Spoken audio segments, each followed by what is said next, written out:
Product modeling must have a consistent set of rules to achieve in the long term a zero-error state.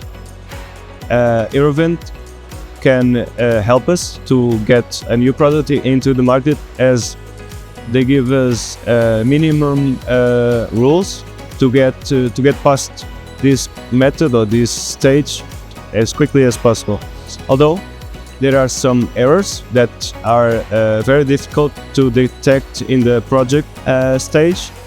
However, this can be mitigated on the production side as long as the midterm and final inspection may detect the error. Otherwise, the final client will be offered with the defectuous machine. This is a catastrophic failure for us, and we don't want that to happen.